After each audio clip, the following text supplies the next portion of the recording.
Hello YouTube friends, it's your girl Midnababy and I'm going to be sharing my thoughts and general overview of the Astrologian rework coming to Final Fantasy XIV's Dawntrail. Square Enix granted me the honor and privilege to an early sneak peek of the Dawntrail expansion and I'm so thankful for that. This was my very first time attending a Final Fantasy XIV media tour and I had such a blast. Honestly, I'm still pinching myself. The venue was beautifully decorated, I got to see some merch in person, and got to meet a lot of creator friends. Anyways, I'm done gushing. Let's talk about Astrologian. Before we begin, please note that Dawntrail is still in development and is subject to changes, so things discussed in this video could differ from the final product when early access is launched. I figured we should talk about the biggest and most exciting change to Astrologian, which is the card system. The card system has gone through a lot of makeovers, but I think this is one of the better reworks I've seen in my 7 years of playing the game and maining Astrologian. Something I personally missed was the utility the cards used to have, and I'm so glad they brought that aspect back and gave the cards uniqueness along with some quality of life updates.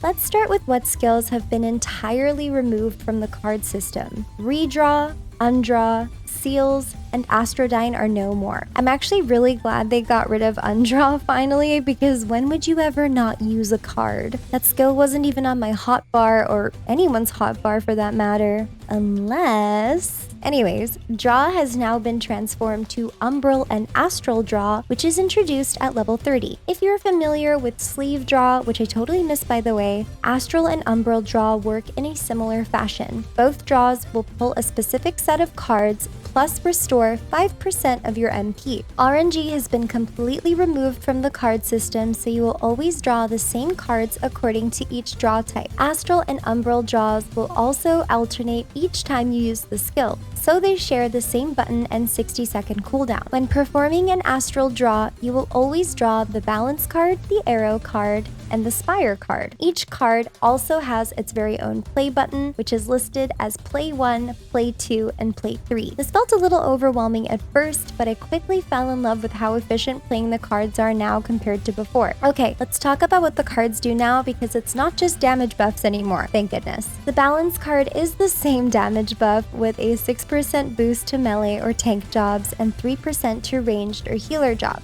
The Arrow card increases HP recovered from healing actions by 10% for a 15-second duration, which is ideally used on yourself or a co-healer during healing-intensive moments in encounters. Lastly, the Spire card is a 400 potency barrier that lasts for 30 seconds on your target. When performing an Umbral draw, you will always draw the Spear card, the Bowl card, and the Ewer card.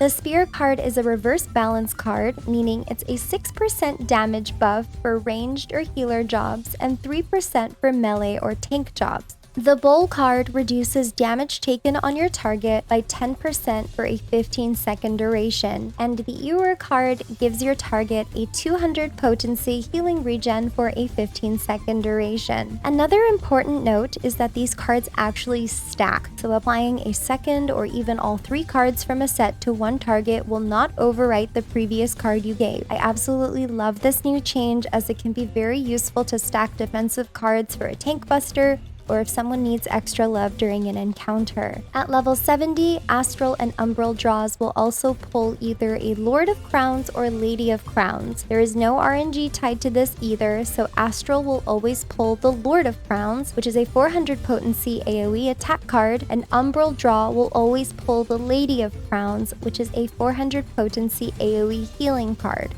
The Minor Arcana cards will also have their own unique play skill. Lastly, you will always spawn or begin instances with the Astral draw first, so it will always stay consistent and you won't have to waste time trying to fish for a Lord of Crowns for your opener. You can also use these cards out of combat, which is a huge win in my opinion. So that means you can immediately perform an Astral draw pre-pull, stack some defensive cards on people right before the encounter starts, and perform an Umbral draw afterwards. That is potentially a lot of cards to dish out, so openers may feel a little overwhelming and busy still. Okay, now that we've gotten the card system out of the way, let's review Astrologian's core skills and trait changes, which are not nearly as detailed or extensive, so don't worry. There aren't many changes to these skills we're familiar with until reaching level 90, and that's where some new traits and upgrades come into play. At level 92, Divination receives a trait that grants you the Divining buff for 30 seconds. This buff allows you to use Oracle, a 600 potency AoE attack without fall damage. This is best used during an opener or reopener when you have extra party buffs for max damage. Ball, Malefic, and Combust are upgraded at level 94 and receive a potency boost from the Magic Mastery trait, which isn't unique by any means, but should be noted since all the healers will be getting this boost in general. Another thing I want to mention at level 94 is Swiftcast will have a reduced cooldown of 40 seconds. This will of course apply to all caster type jobs. Once reaching level 96, Aspected Helios upgrades to Helios Conjunction, which is just a stronger regen with a fancier animation, which I happen to really like because it gives off a more astrological, celestial vibe, whatever. It's really pretty. I like it. However, I think my absolute favorite addition to the kit is at level 98 because we get a third Essential Dignity charge. We probably didn't need this third charge, but hopefully the devs don't catch me saying that and remove it because it's one of my favorite heals aside from Earthly Star, which luckily is unchanged by the way. Lastly, at level 100, Neutral Sect receives its own trait, much like Divination, and grants you the Sun Touched buff for 30 seconds. This allows you to use Sun Sign, a 10% damage reduction on yourself and allies for 15 seconds. You have the option to stack this with your Neutral Sect shields, or delay this reduction if needed since you have 30 seconds to use it. Well, there you have it. These are all the current changes to Astrologian, which by the way can change when the game launches officially, just another reminder. The new card system is definitely reminiscent of previous expansions, and while I'm sad the RNG aspect is gone, I think ultimately this is a great change. And I especially appreciate all the utility brought back within the cards and the kit as a whole. While Astrologian's damage may still not compare to that of White Mages, there are plenty of extremely useful and powerful skills to help boost healing and mitigation. I know these changes may not be every Astro main's cup of tea, but take it from me, it's going to be really fun to play. Well, let me know in the comments how you're feeling about the Astro changes. Thank you so much for watching, and I'll see you all in Dawntrail!